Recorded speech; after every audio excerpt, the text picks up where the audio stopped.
Varios ejemplos en España, en Alemania, en Francia y en Italia. En España y en Italia dentro del ámbito de la cultura, en Francia en el ámbito de las matemáticas y la política, también dentro de la abogacía y en Alemania en el ámbito de la, también como España e Italia, en el ámbito de la cultura europea. Más concretamente, el ejemplo alemán perteneció a la literatura. Emilio Zorita fue pedagogo, intelectual y maestro español.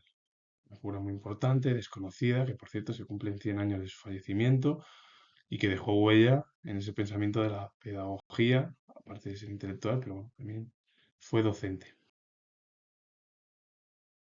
Walter Hasenclever fue escritor alemán, hijo de una acaudalada familia burguesa, frecuentó las universidades de Oxford, Lausana y Leipzig entre 1908 y 1910. Durante esos años se dio a conocer al público mediante el tomo de versos de la obra State, Age and Mädchen de 1910, en el que cultivaba una poesía de formas y sentimientos convencionales y fáciles. Sus versos violentos incitaron a la rebelión, aunque con acentos ingenuos que manifestaron la capacidad de ilusión del autor. Es decir, que todos los versos a las obras que él realizaba en esos tomos de versos eran más relacionados con esa incitar a la rebelión, esas quejas en la época en la que vivía, sobre todo a finales del siglo XIX y sobre todo el periodo de las dos guerras mundiales, la crisis de 1929, la pandemia, la crisis sanitaria de 1918, aunque sus versos, sus obras eran rebeldes, sí, eran críticas, pero también con esos acentos ingenuos que manifestaban la capacidad de ilusión del autor. Es decir, que a veces, bueno, pues es como que su versos unían la rebelión con lo ingenuo, es decir, al final casi mezclar casi lo fantástico sería, pero bueno, la realidad con aspectos no reales. De ahí, pero bueno, muchos de los escritores que vivían en aquel momento pues, tenían que utilizar esas formas, esas metáforas en sus ámbitos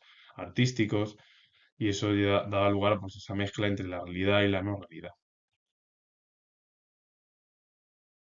Paul Penlevé fue matemático y político francés. Tras ingresar en la École Normale Supérieure de París en 1883, se doctoró en ciencias en 1887 y ese mismo año fue nombrado encargado del curso en la Facultad de Ciencias de Lille, donde dio clases de mecánica racional. En 1892 pasó a la Soborna, fue nombrado profesor adjunto en 1895 y titular de la Cátedra de Matemáticas Generales en 1903. Desempeñó cargos docentes en la École Polytechnique y en la École Normale Supérieure desde 1896 y 1897, respectivamente. Y una de las obras es Lecciones sobre el rozamiento de 1895. Paul Penlevé fue docente prácticamente gran parte de su vida y también se dedicó posteriormente al ámbito político. Paul Ramadier fue abogado y político socialista francés. Fue el primero en ocupar el cargo de primer ministro de la Cuarta República Francesa. La quinta se proclamó en 1958, cuando la Cuarta República Francesa se proclamó en 1947. Por cierto, comentar que esto se produjo después de la Segunda Guerra Mundial. Y hay que decir que en Francia las mujeres no pudieron votar hasta después de la Segunda Guerra Mundial, es decir, cuando finalizó el conflicto. Cosa que en España fue en 1931 y en los primeros países donde las mujeres pudieron votar, a finales del siglo XIX y principios del siglo XX, fueron en los países anglosajones. Paul Ramadier cursó estudios de secundaria en el Instituto de su ciudad natal, se afilió al Partido Socialista en 1904 y estudió Derecho y Letras en las universidades de Toulouse y París. Uno de los primeros trabajos como abogado fue la defensa hecha en 1912 de la actividad de cooperativas. Tras recibir su doctorado en leyes por la Universidad de París, comenzó a ejercer como abogado en la Corte de Apelación de París. Fue elegido alcalde de la localidad de Decazeville en 1919. Y una de las obras es Le droit des coopératives en France. Pues Paul Ramadier, aparte de ser abogado, también estuvo como primer ministro, es decir, como presidente y también como alcalde, es decir, unió la abogacía, Paul Ramadier, con la política. Beppe Fenoglio fue escritor italiano. Su obra, de orientación neorrealista y en parte autobiográfica, se centró con un gran virtuosismo en la lucha de la resistencia italiana.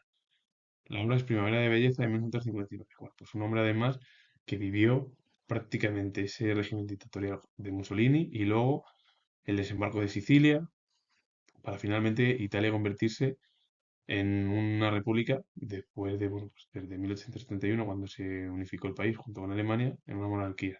Italia, después de la Segunda Guerra Mundial, pasó de un régimen monárquico a un régimen republicano, desde que es lo que hoy continúa. Así que con ello finalizo. Comento que soy historiador y si os ha gustado este vídeo relacionado con la cultura en diversos países europeos, darle a like, suscribiros y comentar. Y también un ejemplo en España. Pues, si os ha gustado, darle a like, suscribiros, hacer comentarios, lo vuelvo a repetir. Vuelvo a repetir de nuevo que soy historiador y nos vemos en el próximo vídeo.